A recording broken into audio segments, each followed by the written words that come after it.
Welcome to Tuesday Cafe. I'm Sean Canan, and we are broadcasting from the studios of WMNF in Tampa. And today we're going to look at a range of education issues in Florida, from a tax referendum to increased teacher pay to mobile phones and devices in schools, and a lot more. Our guest today is Hillsborough County School Board member Jessica Vaughn. Welcome back to Tuesday Cafe, Jessica. Thank you. Thank you for having me. It's always an honor to be here.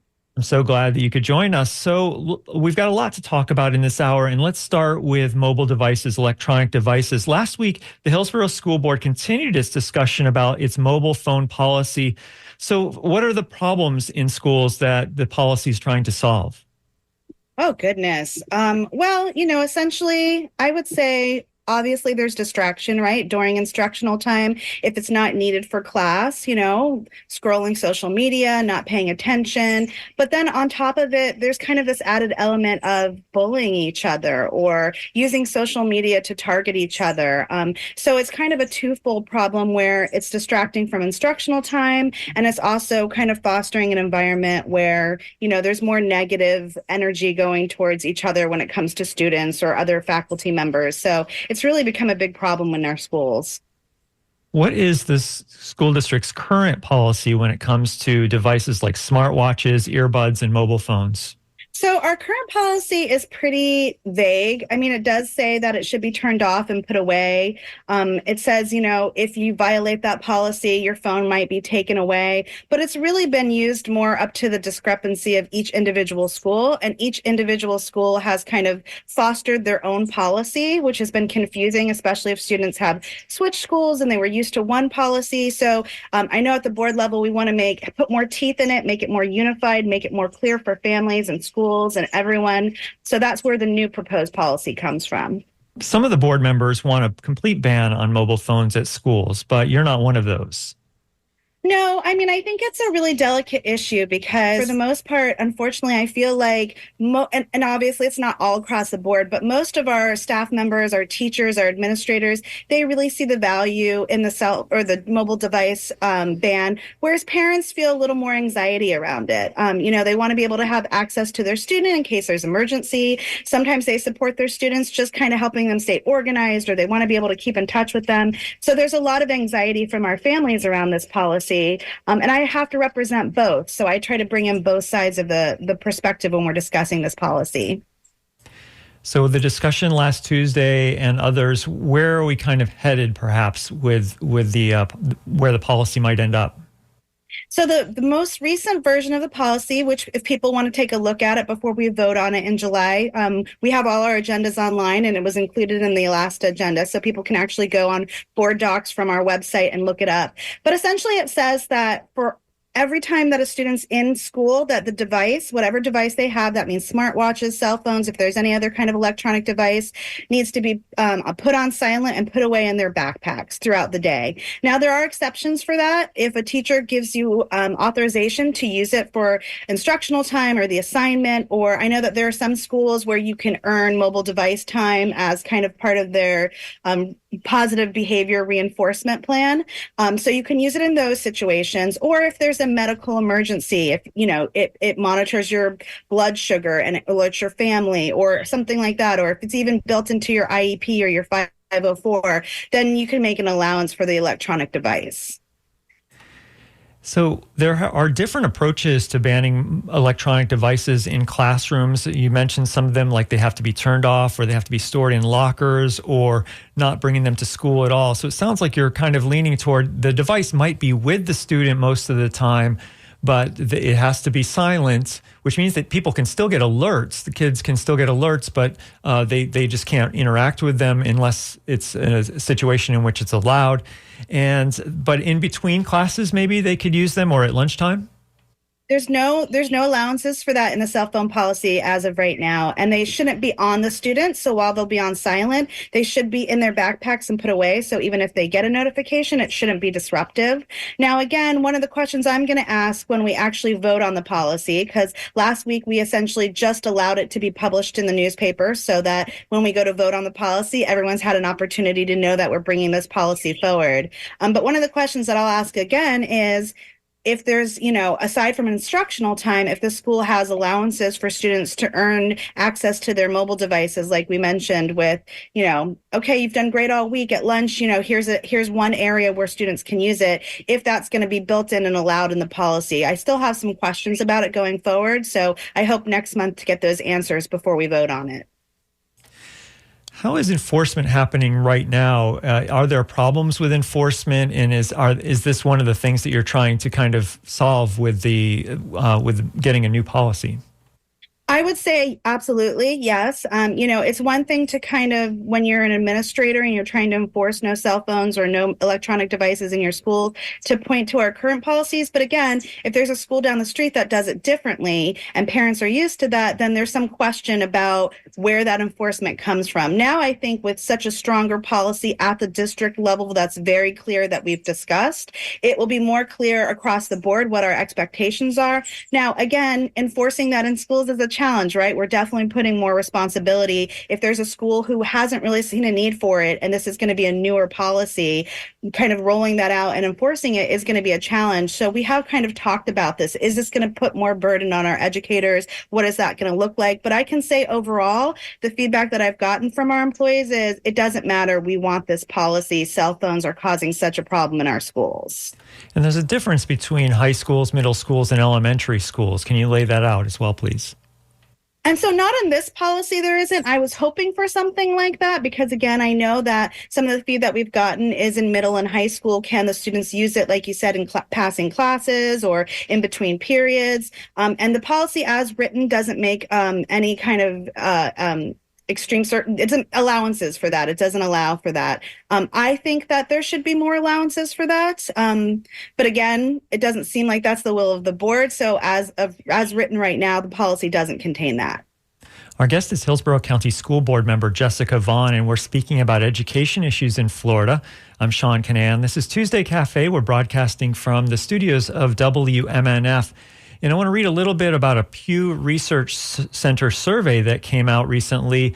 It found the majority of teachers view cell phones as a distraction, but they say that enforcing a ban is difficult. And of course, this isn't Hillsborough County, this is across the whole country. And perhaps unsurprisingly, students in this Pew Research Center survey found that cell phones aren't so bad in schools. And we'll talk a little bit more about the details of that survey, but are you familiar with it and any thoughts about this? Yeah, I did just see that came out recently within the last few days. It does mirror other than, I do think our employees have concerns about enforcing it. But again, I think that even though there are concerns, they see the value in taking them away because they've caused so much disruption. And absolutely, I mean, we have student forums, once a year where we really get a good feedback from our middle and high school students, and they were very opposed to this policy. So I think it's going to cause a lot of anxiety. I mean, I don't think families and students love it, but again, I think our employees are really asking for it. And, I think overall, it's the trend that we see happening not only in Florida, but across the country. And I think it's good. It's a value to see if it makes a difference in our schools. Have there been similar bans in the past? I'll say bans. I know it's not a complete ban, but the district has probably tried to enact this before, and then there have been problems and reversals. Give us a little bit of history of that, please. That actually hasn't happened since I've been on the board. So I've been on the board almost 4 years in November. I'm not sure previous to that. I think we had a pretty loose, like I said, I think our original cell phone policy has been in place. And now is the time where we're really moving towards that because, mobile devices have become such a part of our everyday life. So I'm not familiar with any controversy or trying it before. I think that this is kind of the test ground and the movement on that. Moving back to the Pew survey, here's more of what they found. 72% of U.S. high school teachers say cell phone distraction is a major problem in the classroom, and that's compared with 33% of middle school teachers and 6% of elementary school teachers. 1/3 of public K through 12 teachers say that students being distracted by cell phones is a major problem in the classroom, and another 20% say it's a minor problem. So a lot of high school teachers, fewer middle school teachers, and only 6% of elementary school teachers say that it's a problem. Actually, I got a lot different feedback when we first rolled this out and we talked about it at a workshop, and I was a little more aggressive about putting some more caveats in for different grades.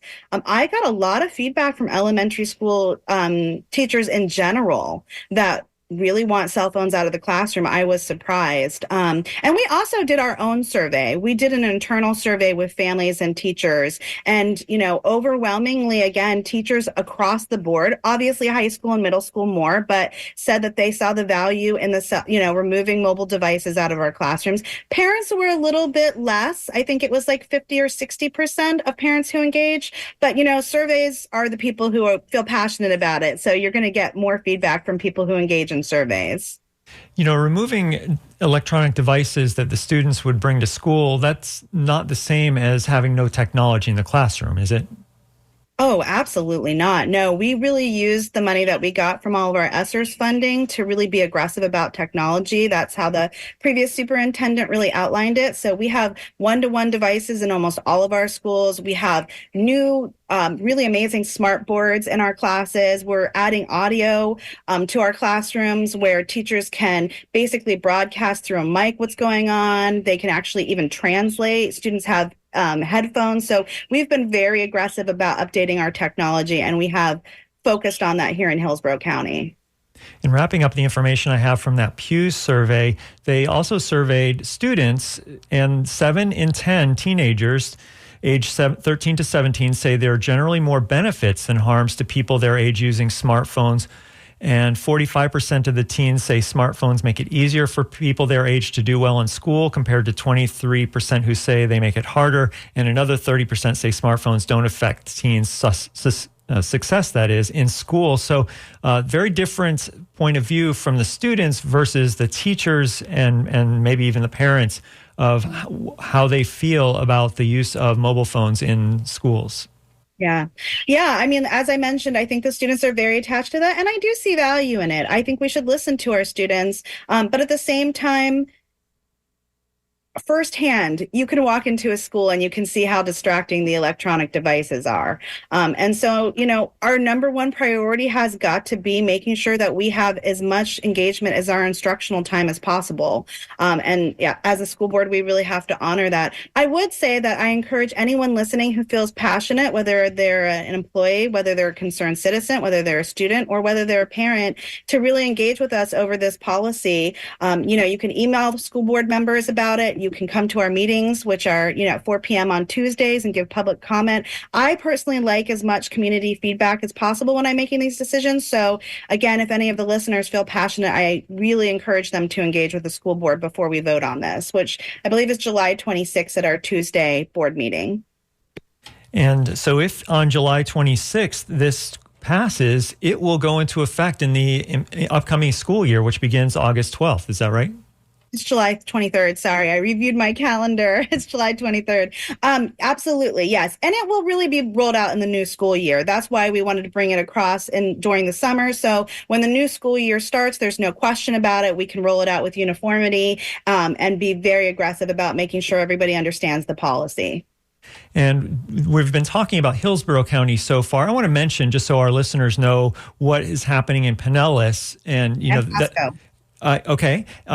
So I have Pinellas at my fingertips right now. Maybe you can update me on Pasco in just a second. But in Pinellas, board members unanimously approved a policy that creates a standard set of guidelines for all students in the school district. It's set to take effect in August. This is from Spectrum News. The new policy says that elementary school students must keep phones and other similar devices in the off position and stored away during the school year. Phones can be used as soon as the day concludes to coordinate transportation. For middle school students in Pinellas County, they have the same guidelines as elementary schools, but they can also use their phones before school. High school students can leave their phones on silent, but may only use them before and after school during lunch and when transitioning between classes. Phones cannot be used in ways that violate academic integrity in restrooms, locker rooms, or swimming areas. Photos or video recordings cannot be taken while at school without prior consent. And Pinellas County did a survey of 8,000 students, parents, and teachers before they arrived at this policy. So that information comes from Spectrum News. Compare and contrast perhaps what you're considering in Hillsborough with what has passed in Pinellas County. Yeah. So our policy does not allow for students to use it, again, without teacher or administrator approval for the curriculum or something specific throughout the day. So that means even after this, basically anytime they're on the property, other than like, an extracurricular event, sporting event or whatnot, they're not able to access their phone unless they've gotten permission from a teacher or administrator. So it is definitely more strict than Pinellas. But again, in Pasco, I want to say maybe 6 months ago, I'm not really sure of the timeline, they introduced a ban on electronic devices at all. From my understanding, you can't even bring it to school. So theirs was way more restrictive. So it's interesting that Hillsborough is kind of going to be in the middle of the two. And we can always make amendments to our policies as they roll out. So if we find that this policy isn't working or the feedback isn't great, or we want to model ours after Pinellas, or we want to be more restrictive, that's the great thing is we can always make changes to our policy. Our guest is Hillsborough County School Board Jessica Vaughn, and we're speaking about education issues in Florida, including whether or not that mobile devices will be allowed in schools. I'm Sean Canam. This is Tuesday Cafe. We're broadcasting from the studios of WMNF in Tampa. We can wrap up that part of the discussion and begin talking about a tax proposal that will be on the ballot in November in Hillsborough County. For example, last Friday, the Tampa Tiger Bay Club held a discussion about that proposed new property tax to boost teacher pay. It will be on Hillsborough County ballots in November, but the Tampa Bay Times is reporting that Tampa Tiger Bay struggled to find panelists who oppose it. You support this tax. Why is that? Oh, well, I mean, I understand what a challenge it's been trying to compete with the other counties who have this millage and pay a competitive wage to keep our employees in our schools. I mean, it's as simple as that. So essentially, there's almost a revenue disadvantage for not having this tax when all the counties around pretty much have a penny for Pinellas, things like that. Yes, not only our surrounding counties, any counties that are our size and scope, unfortunately have all passed it. Not unfortunately, but it's unfortunate that as a community or as a county, we have to go out for extra funding.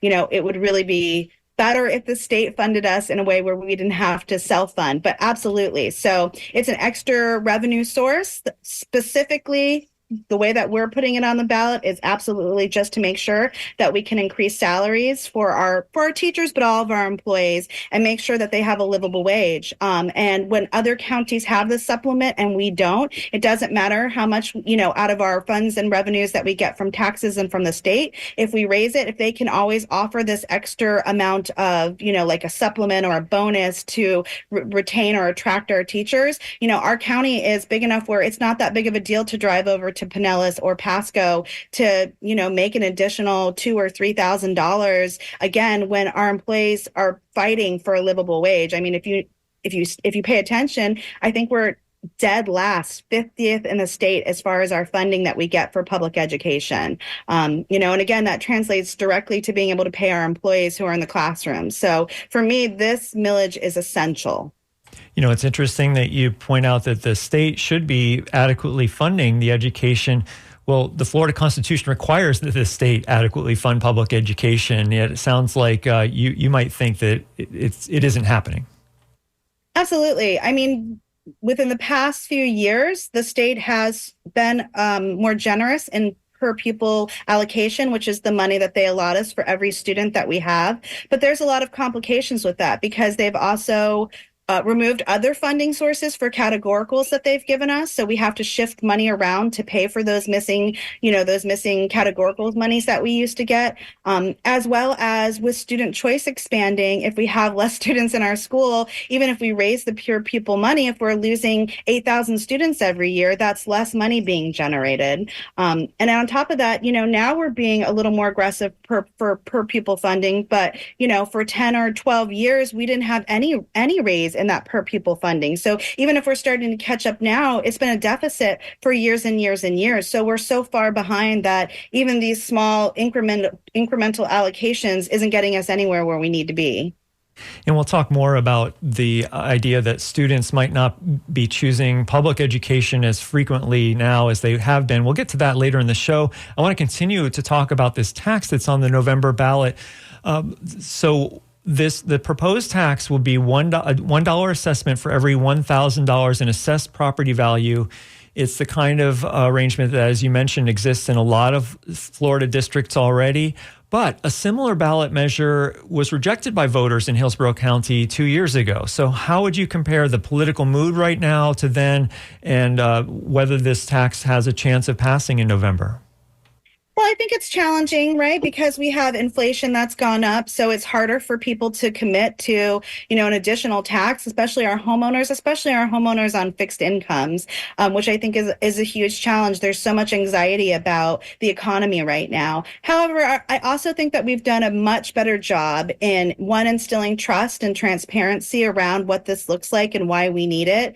I think our messaging is better. I think it's more clear on the ballot exactly what it's going to be used for and how important it is. And I also think that within those 2 years, a lot of people have seen their favorite teachers, their favorite media center specialists, their favorite ESE para, unfortunately have to leave our county or leave education altogether because they can't afford to do the job. And now that I think it's impacting our families in very real ways, they see the value in it. And I also think our employees see the value in it. So I think, at the time, there was a lot of stuff going on. We were right in the midst of really extreme culture wars happening. And, we really barely lost. I think it was less than 600 votes that wasn't approved by. So I'm extremely hopeful this time it's going to pass.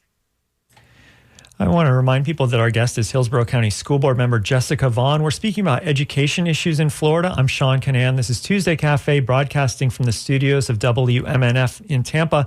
And we're talking right now about the November ballot initiative in Hillsborough County to increase property taxes by a mill in order to pay for education. The Tampa Bay Times estimates that it would generate about $177 million a year in revenue. Does that sound about what you've heard? And how would that money be spent? Yeah, I've heard that it's been anywhere from 160 to 180, somewhere in that ballpark.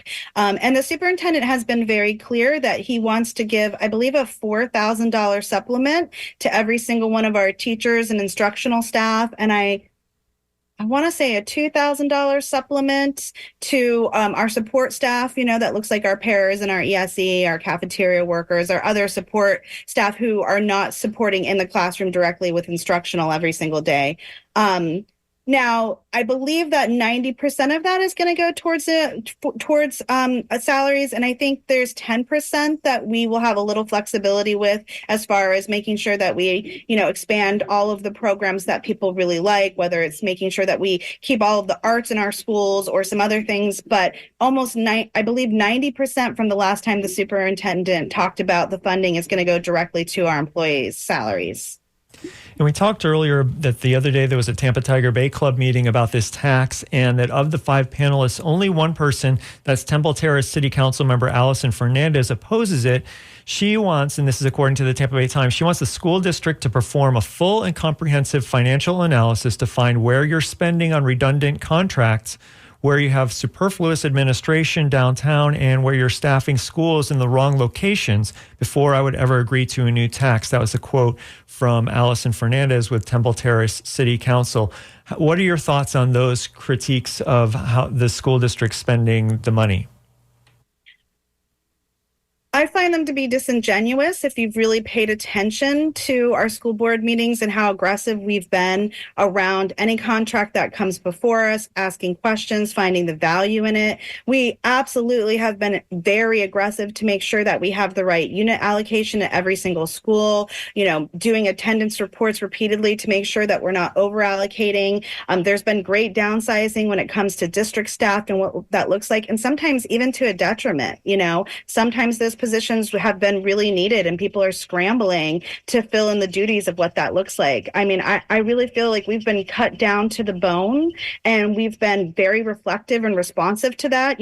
Hopefully, fingers crossed, we might be finishing negotiations when it comes to our teachers and our employees' salaries right now, and that will be unprecedented to have that done before the school year even starts, so we're really trying to use every penny that we can to make sure that we're using it purposefully.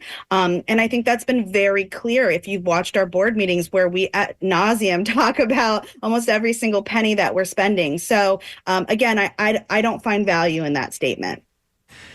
Let's talk about teacher vacancies right now. I was reading in the Tampa Bay Times that the teachers union president says that there are more than 1,000 instructional vacancies in Hillsborough County, but district officials say that they're focusing on about 400 positions that they'd like to fill based on projected student enrollment. What can you say about those numbers and about teacher vacancies in Hillsborough County in general? Well, again, vacancies is one of the number one things that we talk about. It's one of our biggest issues. Recently, within the last year or so, we've hired Dr. Patton, who's come to our HR team, and she's been really great and really aggressive about looking at recruiting and what that looks like. But vacancies is a huge problem. If we don't have teachers in our classrooms educating our students with the curriculum, test scores are going to suffer. The quality of education is going to suffer. And if we're losing them to surrounding counties, or if we're losing them because of the fact that they can't make a livable wage, they can't teach in the county that that where they live, that's a huge problem. Now, of course, there are other factors. Again, we could talk about those later. Cultural wars, support of what it looks like of why people are leaving education. But when we do an analysis, a lot of the times we're losing them to surrounding counties or other occupations where they can just make more money. So I know that what we've been really aggressive about is focusing on filling the positions, one, in our transformation schools and our Title I schools that are in marginalized communities where, unfortunately, a lot of times they end up with substitute teachers, and we want to make sure that, we have the best, most qualified teachers in front of our students who need the most support, as well as we're really looking at our ESE positions. That's been a place where we've had a hard time keeping our staff. And again, those are our most fragile kids, right? Our kids that need the most support. So I know specifically at the school board level and down throughout the superintendent's cabinet and district staff, we've spent a lot of time looking at getting those positions staffed. We're talking about this tax that's going to be on the November ballot that would increase the millage rate for homeowners or property owners, and it would create revenue for schools in Hillsborough County. During the same election, voters in Hillsborough will be presented with the county's community investment sales tax, which includes some money for school construction. So do you see this as a potential conflict or problem where people will either be concerned and not either that there are a couple of taxes that they're voting on, or even be confused about the two? Any thoughts or any guidance you can give Hillsborough County voters on these two different taxes? Absolutely. I do. I am concerned and I am worried. And unfortunately, this CIT tax is nothing new. It's been in effect for years and years and years. It's time for the county commission within the next 2 years to renew it. So they're being aggressive about that. Unfortunately, it's cut the percentage down to the schools quite significantly from the percentage that we had previously. But I think one of the most important things is, we have a lot of different budgets, but our two most important budgets at the school district is our general fund, and that's where 80 to 90% of our salaries come from, and that's where the half percent millage will generate, not come from, but it will generate revenue. And then we have our capital outlay budget, and the capital outlay budget, the two are not interchangeable; they're separate budgets, and that's where we get the funding for roofs and turf and air conditioning and the actual physical pieces. And as you mentioned, building our schools, the actual physical pieces of the school. And so this CIT tax is specifically earmarked for that. It doesn't affect teacher salaries, but it makes sure that we can do the expansion, especially in East County, where a lot of the growth is happening, to make sure that we can properly build schools and the infrastructure needed in those areas. So they're two separate issues. The one for the millage is specifically for our employee salaries, and the one for the CIT tax is to make sure that we can expand physically in the locations that we need to. I hope that clarifies. Yeah, it does. Thank you. Many of the people voting in Hillsborough County in November either don't have any kids at all, or they don't have kids in the school system. Why should they support taxes to benefit schools? That's a great question. First of all, even if you don't have kids directly in the school system, Hillsborough County Schools is the largest employer in our county, right? So usually everybody has a friend, a cousin, an uncle, somebody who teaches in our school district or gets their revenue from our school district. So, making sure that we're supporting our biggest employer in the county is important. Also, most people have someone in the school system. It may not be your child, but it's your grandchild. It's someone that you care about who's in public school, and you want to make sure that they have access to the best education. And number three, these are the people who are going to be leading us. Our children are literally our future. And if we're not prioritizing their education, that says a lot about our community, our society. Education is the biggest equalizer in societies. It's the biggest, earmark of whether our kids are going to be successful. I mean, education, if you look at everything, it comes down to education. So prioritizing to make sure that we have great public schools in our community is a benefit to everybody, whether you directly have kids in our schools or not. And you may have kids in school, but they might not be in a public school. They might be in a private school or charter school. And that number is increasing, the number of people coming out of the traditional public schools and going into other forms of education. So how might that affect the chances of this tax passing? Well, number one, charter schools are included in this, right? Because they are public schools. They're not traditional public schools. They've always gotten public funding, whether it's taxes, they get a percentage of anything that we pass. They're just managed by a private board. So that's how they differ from traditional public schools. As far as private schools, I haven't seen any allowance for that as far as them getting any piece of this. So that will be a different conversation. But again, whatever you choose, whether it's, somebody who works for our school district, or you have, a relative that goes to our school district, again, making sure whatever your choice is, we have strong public schools, I think is imperative to our community, period. Our guest is Hillsborough County School Board member Jessica Vaughn, and we're talking about education issues in Florida. I'm Sean Canan. This is Tuesday Cafe. We're broadcasting from the studios of WMNF in Tampa. Let's switch gears right now to talk about book bans. I know the governor doesn't like that term, but what do you have to say about that term of book bans? And maybe we can start it all off with maybe the most absurd headline that people have read lately. For example, in The Guardian, the headline was "Book about book bans banned by Florida School Board." And that was about the book called Ban This Book by Alan Gratz. It was banned in Indian River County because of opposition from parents linked to Moms for Liberty. So wide open subject. What are your thoughts about that? Oh, goodness. Well, I think that for me, I can't speak to other counties, right? Every other county is kind of a microcosm and it has to reflect its community. But here in Hillsborough County, what we have focused on as a school board has been very specific in what our policies look like. We want to make sure that each community is really making the decision for them, because Hillsborough County is huge. It's the third largest county in all of Florida, and we're the seventh largest district in the entire nation. So our schools are all microcosms and they look very different. So our process is very specific. If a parent wants to pull a book or has concerns about it, they put in a book challenge specifically at that school. Now, let me be clear, the second they put in the book challenge, that book is removed from the shelves. So it doesn't stay on the shelves, so it is removed until we have a process. The local school media specialist already has an entire committee of parents, teachers, students, community members who then review that book. They read it, they talk about the merits, they vote on whether they want to keep it into their schools. Then, just regardless of what they think, if the person who challenges it doesn't like the outcome, they can challenge it at the district level. Then we have a whole committee of district people, along with the PTA, along with students who are experts in the field, who review that book. They review the statutes. They see if there's value in keeping it in the school. They vote on it. Now, again, if the person challenging it doesn't like the votes of those two committees, it comes to the school board where we have a discussion about it. We vote on it. And then even then, if the person challenging the book isn't happy, they can challenge it all the way up to the state, and the state assigns a magistrate and they vote on the book. So for me, and I think my fellow school board members, whether we agree with the book or not, it's very important to make sure that each school and each community has that ability to have a thoughtful discussion through the committee and make recommendations. And I can tell you that for me as a school board member, unless something drastic happens, I'm always going to honor what the two committees before me decide, because I think that's really important.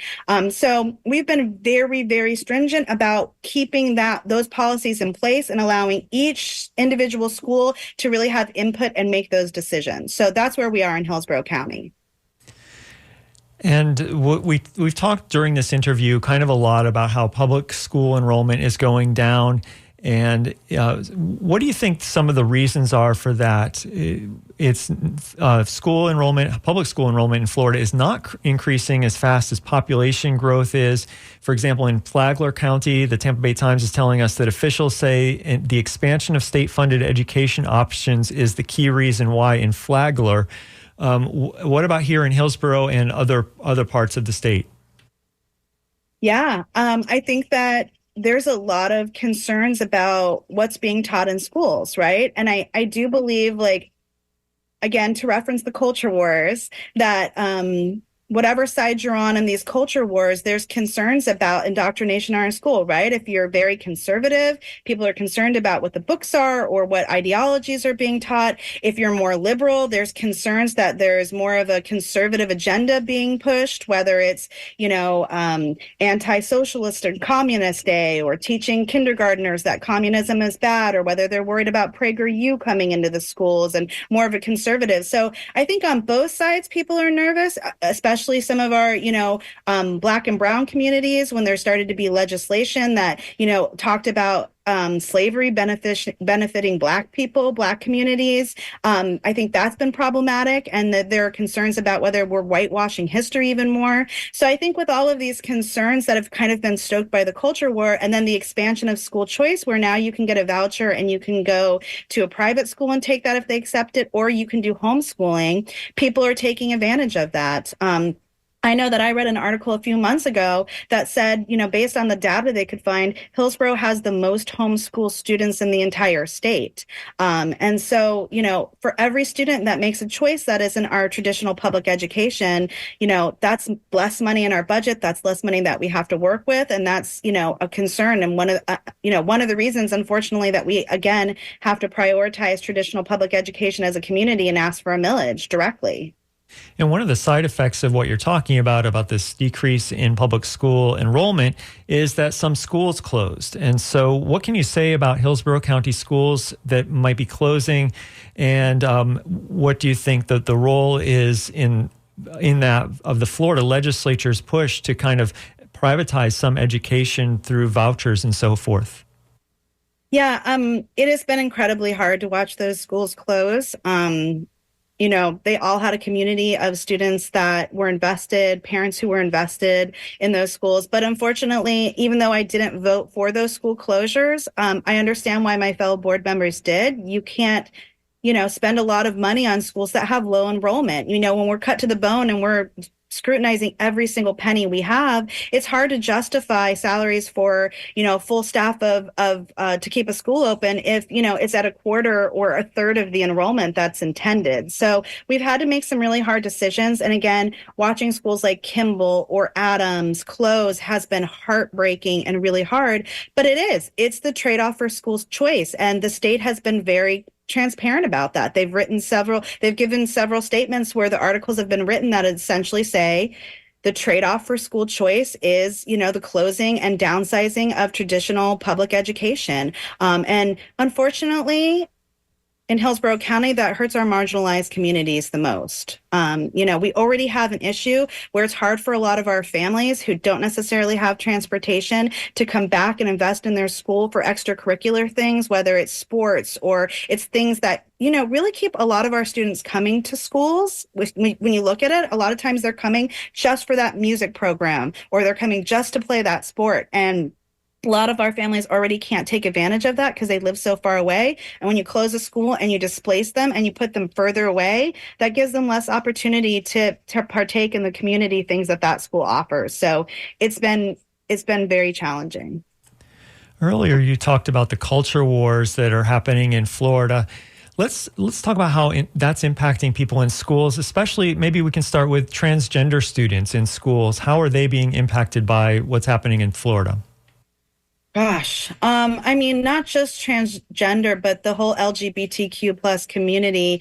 It has been very challenging. There's been a lot of misunderstanding about what's law and what isn't, because there was the "Don't Say Gay" law, but it's been overturned at some level, at the federal court. So understanding what that looks like and what we can do in schools has been an extreme challenge. But I can say that everybody's just scared, and the rise of bullying and what it looks like, and the negativity and hateful comments, and the has been on the rise since a lot of this legislation has been passed, and it's been very painful. We've watched our gay and straight student alliances shrink and have less people to host that. Even just putting up a safe space sticker has been controversial, and teachers have been afraid to do that. And making sure that we're fostering safe and inclusive, diverse classrooms has been a real challenge with a lot of this legislation, and just the hate that's come towards that community specifically. The homophobia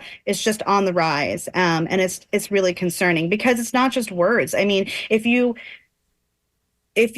take a whole group of people and you demonize them, it's very easy for other people to think it's okay to hurt that community. And it's alarming, and it's the antithesis of what we should be doing for not only our students, but we have LGBTQ plus employees, and we want to make sure everybody feels safe and valued and welcomed. So it's been unfortunate, to say the least. And a lot of this culture war, these symptoms kind of began, well, maybe not began, but kind of were ramped up by this new group that was formed in Florida and is nationwide, called Moms for Liberty. What can you say about the power and the influence of Moms for Liberty in school boards in Hillsborough County and Florida and around the country? Well, it started in Florida, so it was the most aggressive in Florida. So, in other districts, I think that we've seen Moms for Liberty really co-opt a lot of our school boards. And unfortunately, a lot of time, not only with just the chaos around the culture wars, it's come with other chaos where they immediately fire the superintendent, and then you don't have someone to lead the county. And it's just caused a huge amount of chaos within our schools. And when we have fragile schools where people are trying to make choices already about whether they want to put their kids in our traditional public schools, and there's any distrust around what's going on in our classrooms, it just it just makes everything worse. And so it's been a huge issue. Now, here in Florida, here in Hillsborough, we've been really lucky so far.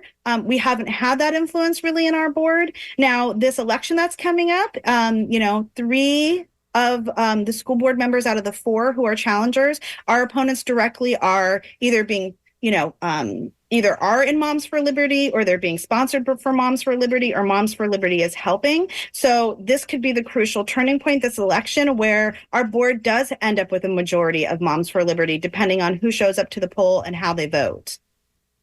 Our guest is Hillsborough County School Board member Jessica Vaughn, and we're speaking about education issues in Florida. I'm Sean Canan. This is Tuesday Cafe. We're broadcasting from WMNF.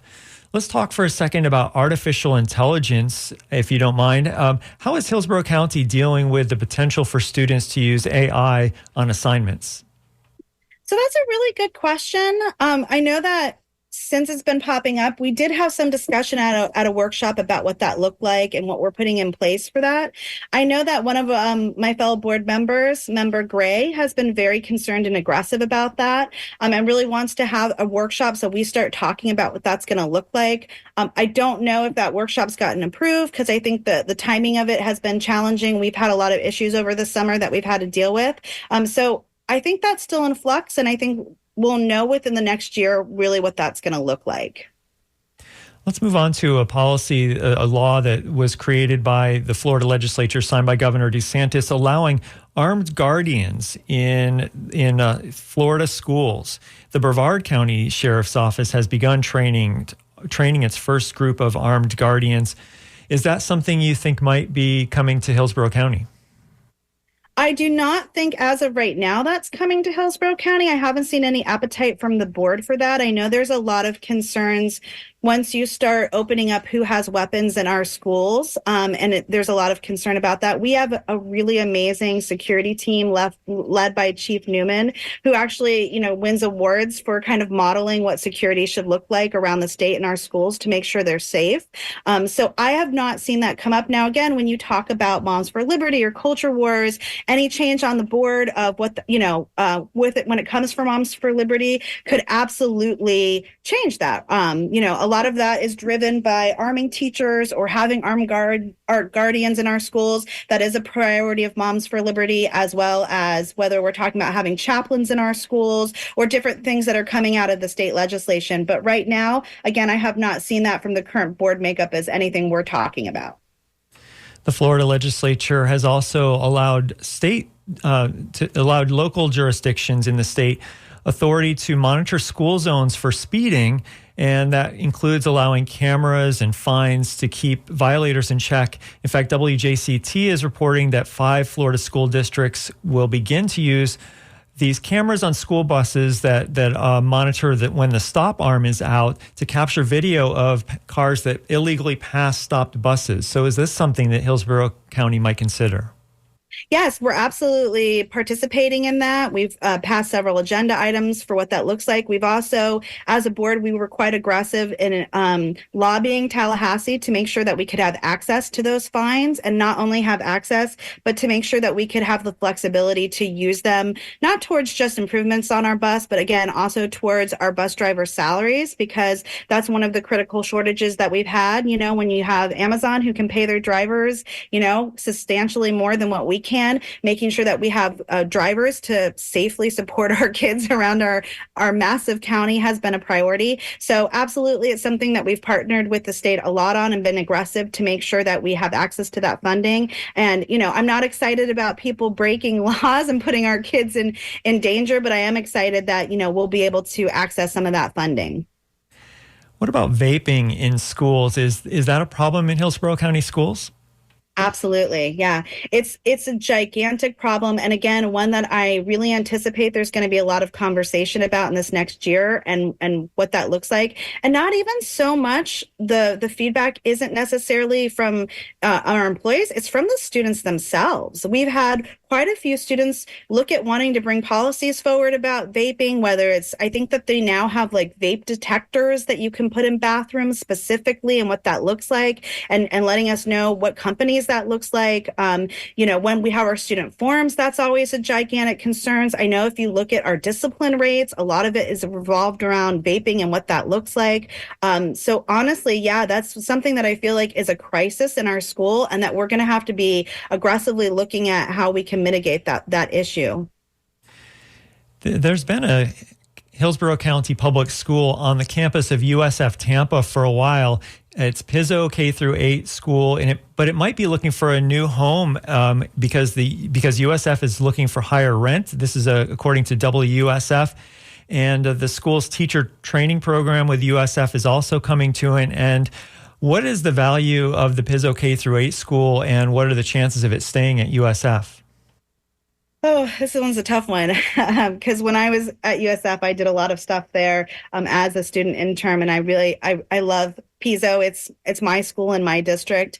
So the rent, I believe, went 10 times more. It was originally around $50,000 a year, and now they want to raise it to $500,000 a year. We did sign a renewal for 10 years, but because that increases, our expenditures so much, I anticipate we have a 2-year clause that we're probably going to be looking for other alternatives. I know we've looked at utilizing some of the schools around there that we have closed, where we were talking about Kimball or Cleveland. It is a K-8, so unfortunately we would probably have to separate that and maybe put the middle school at Adams or somewhere like that. So one, it causes a huge amount of disruption in the families that have chosen that, because it's a K-8. A lot of families don't want that disruption when it comes to middle school. Two, it's a beautiful school. It's just beautiful, and it's a really special environment. The leadership there is amazing. The teachers in the school are great. We have one volunteer who's like a grandfather who's been coming since it's open, and he volunteers in the library. It has a lot of community engagement. And honestly, sometimes for that community, that's the only time the students are going to have access to being on a college campus and having that experience and understanding what higher education looks like. And so to see a loss of that partnership is heartbreaking, I think, for every board member and here at the district in general. Our guest, I want to remind people, is school board member Jessica Vaughn in Hillsborough County, and we're talking about education issues in Florida. I'm Sean Canam. This is Tuesday Cafe. We're broadcasting from the studios of WMNF in Tampa. And as we wrap up, I want to talk about the election that's coming up for school board members in August. And one surprise is that recently your race dropped down to just you and Myosha Powell. That was kind of a surprise to people who have been following this race. Any thoughts about the fact that there's only two of you now in that race? Absolutely. Thank you for asking. So since it is a nonpartisan seat, the rules around this race are in the primary, any nonpartisan candidate can win in the primary as long as they have 50% of the vote plus one additional vote. So in elections like mine, that's nonpartisan. I mean, unless there was some miracle and voters specifically split perfectly down the middle, my election is going to be decided in the primary. So we need everybody who's passionate or cares about school board races or anyone who wants their voice in democracy to be heard to make sure that they're voting and engaging in this primary election, which is on August 20th in 2024. Other school board elections will probably be won, even if there's 3 or more candidates in there. It's very likely that one candidate will get 50% plus one vote. In our last election, all 3 school board members won their election in the primary. And especially for our independent voters or our nonpartisan voters, it is imperative that they participate. And a lot of times they don't, because if you're nonpartisan, you're not voting in the primary. So the only thing that will be on your ballot is school board elections and soil and water. So unfortunately, a lot of times people don't see the value in that, or they think, oh, I'll vote in November. That's when I'm going to turn out. And that's quite concerning. We have as low as 17% participation in the primaries. So it means that a very small amount of people are making huge decisions for our counties and electing people. So I just encourage every single person to please participate in the primary election. Well, I want to thank you so much for coming back on WMNF's Tuesday Cafe, Jessica. Thank you. Again, it's always been an honor. I appreciate it. I love WMNF and everything that you guys do. Community radio is so important. So thanks again. Well, I'm really glad you could come on. Thank you. Jessica Vaughn is a Hillsborough County School Board member. We spoke about education issues in Florida. I'm Sean Canam. This is Tuesday Cafe, broadcasting from the studios of WMNF in Tampa. Well, on next week's show, my guest will be former State Representative Jennifer Webb. She's now at the Carter Center, and we're going to talk about their new group called the Sunshine State Unity Network, which aims to reduce violence, bolster the republic, and restore faith in our democratic institutions in Florida. So that's coming up next Tuesday at 10:06. I hope you can tune in again and hear from Jennifer Webb in the Carter Center. During this time slot tomorrow, Shelley will host Midpoint. Her guests will tell you everything you've always wanted to know about Amendment 3. That's the referendum to legalize recreational marijuana in Florida. That's coming up tomorrow at 10. Up next is Wavemakers with Janet and Tom Scherberger. They're going to discuss the recent spate of deadly gun violence in Tampa. Their guests are Brucey Clay, whose son was among those shot dead in the Halloween mass shooting in Ybor City, and Melissa Ransdell from Moms Demand Action. They'll talk about a recent report about how guns stolen from cars are contributing to the problem. So that's coming up in about 6 minutes on WMNF's Wavemakers. Then at noon is our great new show called Wide Awake America, hosted by Nadine Smith. And Nadine this week is going to welcome Britt Harley, a spiritual director and author of No Nonsense Spirituality, All the Tools, No Faith Required. Britt shares her compelling journey from Mormonism to secular spirituality, offering fresh insights on finding meaning without dogma. So don't miss this thought-provoking discussion on faith, purpose, and navigating today's world. That's coming up at noon on 88.5 FM. Then, after Wide Awake America at 101 is The Scoop, WMNF's 5-minute summary of the day's news. You can get it as a podcast, or you can subscribe to it as a newsletter, or you can just listen at 101. This has been Tuesday Cafe. We're coming to you from the studios of WMNF Tampa, St. Petersburg, Sarasota, Lakeland, Clearwater, Newport Richey. And I want to thank everyone who supported us during the recent WMNF Fund Drive. Some of our donors were Paul, Gina, John, Mindy, and Karen. So I want to thank everyone who supported Tuesday Cafe. And you can still donate at WMNF.org. Before I go, let me read this email that came in from Dee. Sorry I didn't have time to ask Jessica this question, but Dee is wondering if there are any board conversations being had about 4-day school weeks or more virtual classrooms for able families. So we'll be sure to ask that question next time we talk about education, which I'm sure will be very soon. Thanks so much for listening to Tuesday Cafe. Enjoy the rest of the music, and we'll have NPR News headlines in just a few seconds on WMNF Tampa.